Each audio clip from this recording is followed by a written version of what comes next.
sa atin to. Parang kahapon lang masaya, ngunit bigla ang naglaho.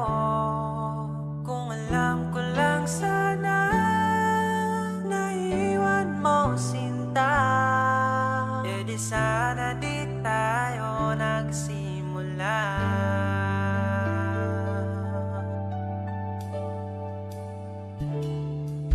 Ayaw mo ra sa